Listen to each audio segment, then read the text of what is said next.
Hey, what's going on people? It's SGZ here from the SpartanGameZone, and in this video we'll be counting down the top 10 legendary shields in Borderlands 3. Shields are the things that keep you warm at night when you can't afford a blanket. They help protect you, but they also empower you. These are the best shields in the game, and I'll be letting you know who you need to farm to get one, what they do, and who or what builds they serve best on. If this video helped you out, I'd appreciate you helping me out by dropping a like. And if you're getting something out of these videos and you're not subscribed, hitting that sub button would be ideal. If you missed it, don't forget to check out yesterday's video of the top 10 legendary weapons manufactured by Torg, and we'll be hitting up another one next week. And let's crack into it.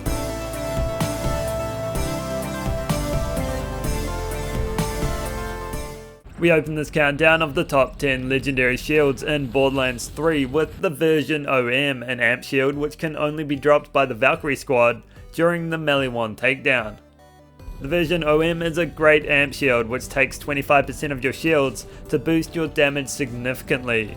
Because of that effect, it's perfect when combined with high damage single shot weapons, and if you struggle to down them without the shield equipped, there's no doubt it'll help you to bring down that boss.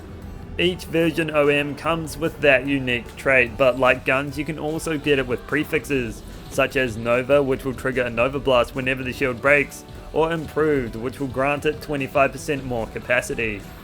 It also can be used in mobbing situations, although I find it still extremely broken. When the shield is shattered, a red circle will appear, which whenever stood in will boost your damage. However, you can't really stand in something that's up the wrong way, so it's more of a distraction at this point, and the shield is definitely more suited to bossing.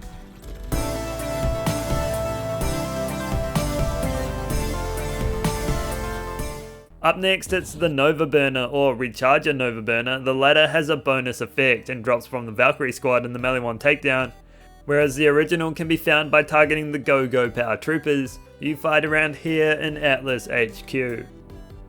The Nova Burner is one of the most damaging Nova shields in the entire game. Whenever your shield breaks or is completely refilled, a damaging fiery pulse will ring out, burning whoever is caught up in it. Not often do you find a shield that does this much damage, and on Zane I could use just it to annihilate a group of mobs. To do that you'll need one with the action skill Start Anointment, perfect for any Vault Hunter who can activate action skills often. But even if you can't, there's plenty of Nova support here.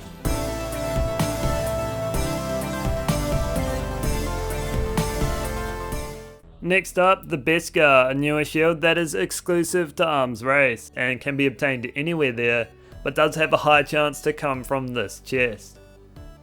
The Beskar is a shield that doesn't take damage lying down, it fires back. It has a 100% chance to reflect bullets back at your attackers while its shield is active, and you will often see them bounce right off you and back to where they came from. It's important to note that those reflected projectiles are treated as though you fired them, which I found a little strange, but they will proc things. On top of the ping pong you'll play, you're also provided 50% damage reduction whenever your shield is up, which is a lot and will help to keep you in the fight even longer.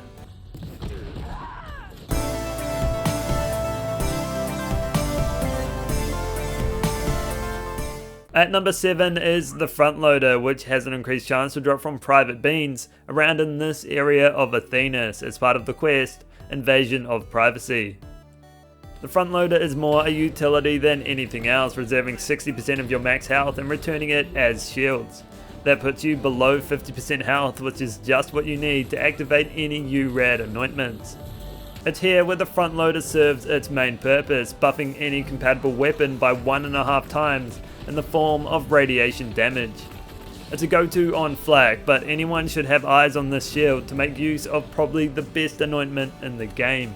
It can also pair with the Deathless Artifact and a Bloodletter Mose to gain a strong shield, but the damage boost from any URAD anointment is definitely its main draw.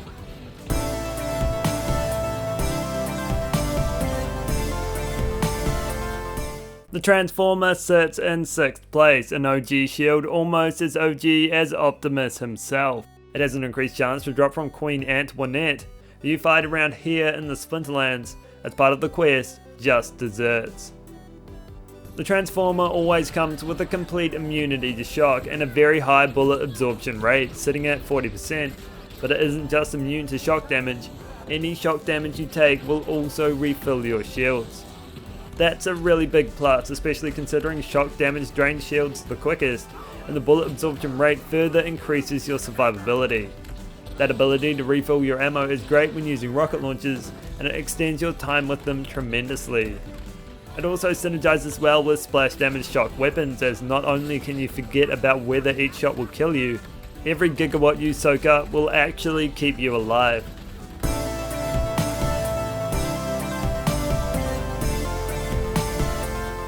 Halfway through and it's the Old God, a DLC 2 shield which is incredibly rare due to its lack of dedicated drop spot, so all I can say is, good luck. The Old God is a unique shield in a number of ways. It can spawn with 3 passives rather than the typical 2, and remains one of the only shields in the game to provide a passive damage boost that isn't melee. That damage boost comes in the form of the elements of whatever one is attached to the shield, and although it says 20% on the card, it's often much more than that. The bonus is dependent on the amount of shields you have left, and when full it'll cause some absolute carnage. If you're looking for a shield to make you more powerful, while providing elemental resistance that can also come with 3 augments, then look no further than the Old God. You'll just have to pray to the gods to get one.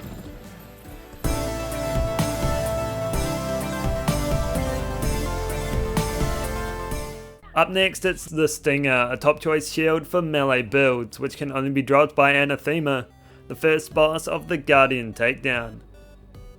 The Stinger boosts your melee damage by 50% when full, which is okay, but not where its true power lies.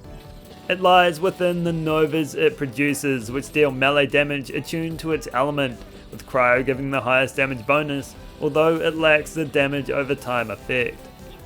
Because it counts as melee damage, each Nova's force can be boosted by a number of different things.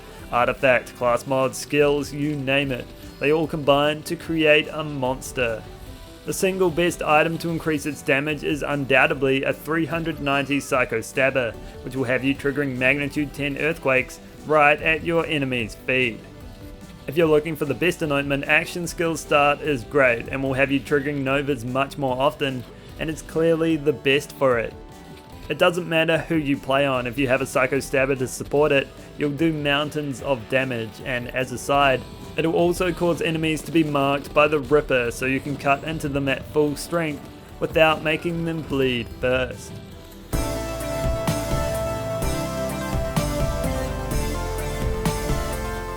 At number 3 is the Plus Ultra, a shield belonging to DLC 4, which has an increased chance to drop from Dr. Benedict. You fight here in the Benediction of Pain. The Plus Ultra is a shield that you simply can't go wrong with, and although its capacity may look a little small, what it doesn't say on the card is that it doubles your health. That's great for players like Flak or Moze where lifesteal isn't easy to come across, increasing the amount of damage you can take before you go down. To add to that, it also has a 25% chance to absorb bullets as ammo, and a 30% chance to increase your action skill cooldown rate for a few seconds. The cooldown rate increase is incredibly welcome, allowing players like Moze with long action skill cooldowns immensely. On her, it can also be used to increase your shield dramatically, particularly with the multivitamin prefix. And with so many great characteristics, the Plus Ultra gets an Ultra Plus from me.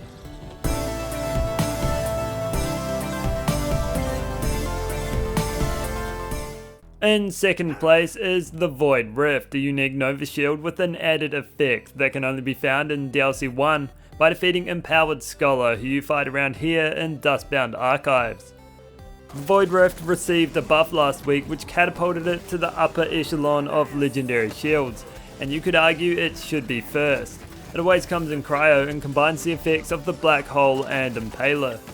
Whenever its shield breaks, a black hole is formed, sucking your enemies into the void before a Cryo Nova bursts from its seams a couple of seconds later.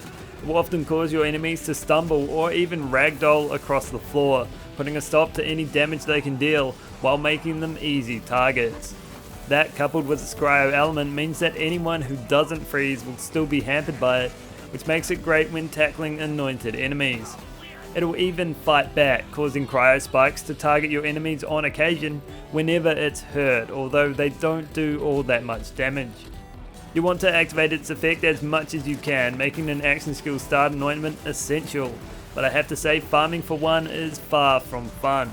And saying that, it is a fantastic shield, perfect for any Vault Hunter who can rail off Nova after Nova.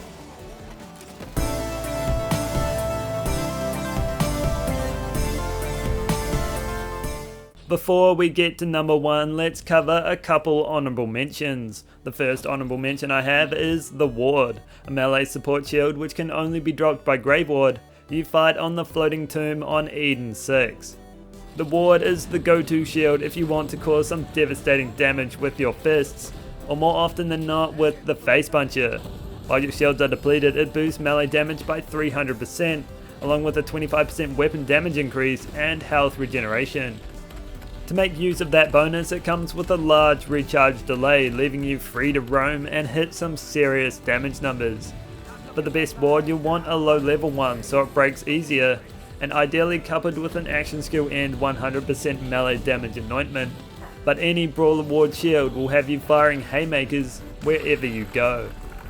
The next honourable mention I have is the Madcap, another shield exclusive to Arms Race, which has an increased chance to drop from these chests. The Madcap is a shield for shields, supporting a large capacity with a very small recharge delay.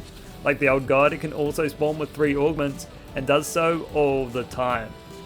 With its large capacity does come a price, and that's in having your fight for your lifetime reduced by half, so if you do go down, you'll have a smaller chance to get back up. However, with a shield this big, that's unlikely, especially if you find one with the turtle augment, which can easily increase its base capacity to over 100,000. Up next, it's the Red Suit, a support shield with a specific function which can only be dropped by atomic. You fight around here in the Tanzania ruins.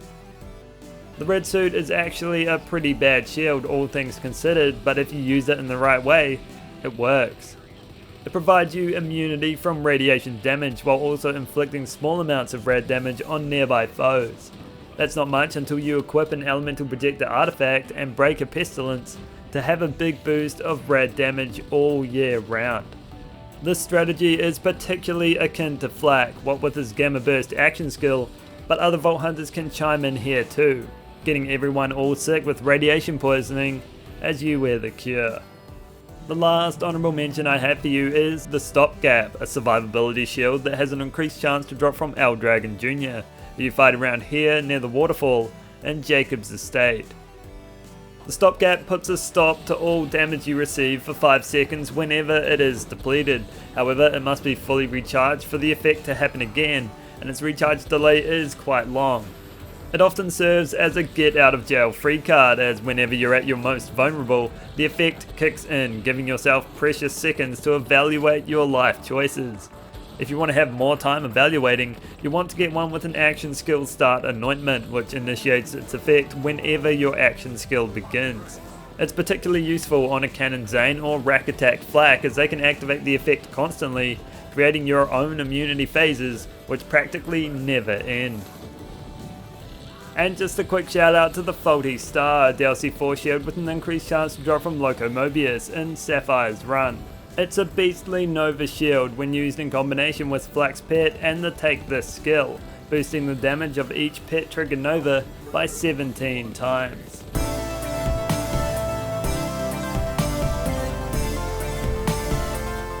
How can this be? We have arrived on time and looking pretty, and who's at number 1? It's the Frozen Heart, another Nova shield. This one can only be dropped by Aurelia. You fight around here in Black Barrel Cellars. The Frozen Heart is a shield similar to the Snowshoe, which drops in the melee one takedown, again from the Valkyrie squad, but the Frozen Heart is both easier to get and generally better. It's a shield that looks out for you, it always has your back. Whenever its defenses are breached, it releases a hallowing cry in the form of a Cryonova that not only heals you for 30% of the damage dealt, but also freezes enemies solid seemingly 99% of the time. When they're frozen, they can't shoot you, greatly increasing your survivability, but it also makes them easier to hit. It's definitely best with an action skill start anointment, as most Nova shields are. With that one equipped, you'll be able to channel Medusa and freeze solid anyone who looks at you funny. That's easy to do on Zane and Flak, and Amara to a lesser degree. On Rack Attack Flak, the question of where can I get some health from is finally answered, helping you stay up for good. So that's all for this video. I hope you enjoyed it and learned of the top 10 legendary shields in Borderlands 3. If you did, consider dropping a like or subscribing, and I'll catch you in the next one.